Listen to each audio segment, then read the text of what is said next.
더 아파져 올까봐 지금 운동을 안 하고 있다면 분명히 시간이 지날수록 내 몸은 단 하나의 문제가 아니라 여러 복합적인 문제로 계속 번지실 겁니다. 안녕하세요. 차 선생입니다.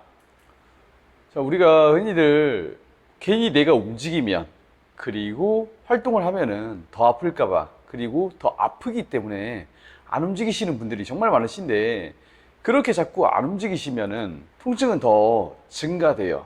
그 이유 중에 하나가 사람의 몸이라는 것은 결국에 어떻게 태어났는지를 좀 아셔야 되는데 사람의 몸은 혈액이 자꾸 공급이 되어져서 순환이 될 수 있는 그러한 시스템 체계로 태어났는데 순환이 자꾸 안 되고 이게 머물러져 있다면, 즉 혈액이 전혀 공급이 안 되고 한쪽에만 자꾸 쏠려져 있다면 우리 몸은 어떻게 될까요?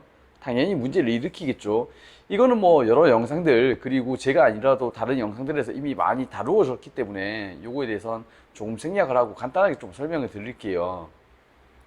암이 걸리신 분들을 잘 보시게 되면은 혈액이 응고되고 폐색되고 썩어서 결국에는 내 이런 정화가 안 이루어지다 보니까 혈액에 대한 정화가 안 이루어지다 보니까 결국에는 암이라는 게 유발될 수밖에 없는 것이고, 그러한 이유 때문에 왜 그런 이야기 들어보셨죠? 산속에 가서 좀 살았더니 암이 낫더라, 몸이 좋아지더라 라는 이야기를 좀 많이 들으셨을 건데, 자, 여기서 산속에 들어갔을 때 해결된 이유는 단 하나예요. 무엇이냐면 마음에 대한 안정화가 이루어졌기 때문에 몸이 전체적으로 릴렉스 할 수밖에 없고 늘어질 수밖에 없고 이완될 수밖에 없었다는 것이에요.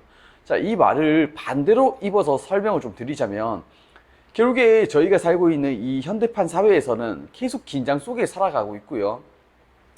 나도 알게 모르게 긴장을 자꾸 하며 살아가요. 가령 쉽게 예를 들자면 내가 길을 가다가 누가 날 치지 않을까? 여기 돌다리에 넘어지지 않을까? 바닥에 넘어지지 않을까? 라는 불안감 때문에 내 몸은 항상 수축 상태가 만들어지고, 그리고 외부에서 들려오는 소리 아니면은 공기적인 부분, 그런 부분으로 인해서 내 몸은 계속적인 수축을 만들어내요.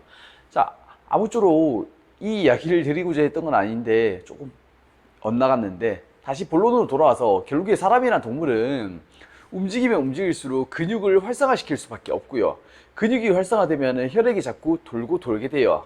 자, 근데 혈액이 안 돌고 굳어져 있다면 사실 죽은 사람이랑 다를 바가 없고요. 그리고 우리가 활동을 자꾸 제한적으로 안 하고서 그냥 내 감정 요동에 대한 상태로만 살아간다면은 그거는 식물 인간이랑 다를 바가 없습니다. 왜? 식물 인간도 사실상 일반적인 생활은 못하지만 감정은 다들 느끼고 있으세요.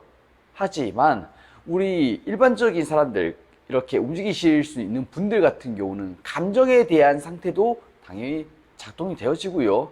그리고 저처럼 근육에 대한 손 기능, 발가락 기능, 그다음 팔에 대한 굽힘평 기능들, 각종 기능들이 다 제한적이지 않고 이렇게 사용되는 건데, 단순히 내가 움직였을 때 좀 아프다는 이유 때문에 안 움직이게 된다면은 이 근육군은 자꾸 협착이 되고 유착이 되고 그러면서 굳어져 갈 것이고, 굳어지다 보면 당연히 이 근육을 쓰는 방법을 까먹어요. 이러한 이유 때문에 왜 기부스 하시고 나서 아니면은 입원하시고 나서 퇴원을 했더니 내가 걷지를 못하더라, 아니면 내가 원래 했던 행동들이 잘 안 되더라 하시는 분들 많으실 거예요. 그럴 수밖에 없는 게 내가 기부스를 하면서 이 팔을 못 쓰게끔 통제를 시켜놨어요. 근데 그걸 풀고 나서 움직이려고 하니까 내가 이걸 썼던 근육에 대한 감각 기능을 잊어버린 거예요. 이러한 이유 때문에 우리 몸은 결국에는 쓰면 쓸수록 오히려 호전이 되고요. 그리고 안 쓰면 안 쓸수록 더 퇴화되기 시작해요. 그래서 저는 이제 사실 아플 때 정말 급성이 아니라고 한다면 무조건 움직이는 걸 추천드리고요.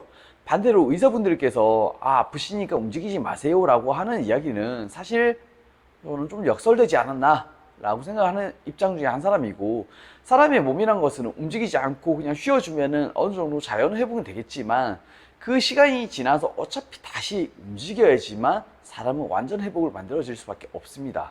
이러한 이유 때문에 내가 아프다는 이유 하나만으로 움직이지 않는 것은 정말 바보 같은 짓이고요. 그리고 악순환의 길로 돌아가는 길이다 라고 생각하셔야 될 것 같고, 단지 움직인다고 해서 모든 게 다 좋은 것은 아니고요. 그 움직이는 방향을 이해하셔야 되고요.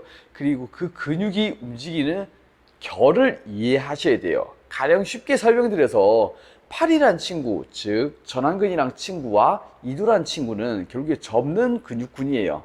자, 근데 여기서 이 접는 근육을 쓰는 게 아니라 외부로 벌려주는 이 근육을 쓴다면 이 친구가 원하는 방향이 아니겠죠. 그러다 보니까 그런 식으로 내가 원하는 방향, 사람이란 동물은 결국에 직립보행을 하기 때문에 앞뒤로 걸어야 되는데 그게 아니라 내가 원하지 않는, 몸이 원하지 않는 옆으로 꽃게처럼 옆으로 걷는다든지 그렇게 되면은 내 몸이 원하는 방향이 아니라 내 몸이 원하지 않는 방향으로 가다 보니까 그럴 때는 다칠 수밖에 없으실 거예요. 그렇지만 그게 아니라 내 몸이 원하는 방향대로 움직여 주신다면 절대 다치실 일도 없고 더 아프실 일도 없다는 것을 꼭 아셨으면 좋겠습니다. 오늘의 영상 잘 보셨으면 좋겠고, 그러면 내가 과연 어떻게 움직여야지 잘 움직이는 걸까? 이게 궁금하신 분들은 제가 지난 영상들에 많이 움직임에 대해서 올려놓은 게 있기 때문에 스텝 바이 스텝 형식으로 시리즈 버전으로 1부터 10까지 올려놨기 때문에 그 영상들을 좀 보시면서 움직임을 좀 만들어 주셨으면 좋겠습니다. 더불어서 폼롤러, 럼블롤러 이용해서 외측관근과 장경인대 자주 풀어주시는 것은 필수고요. 오늘의 영상 또한 유익하셨다면 좋아요와 구독 부탁드리겠습니다. 감사합니다.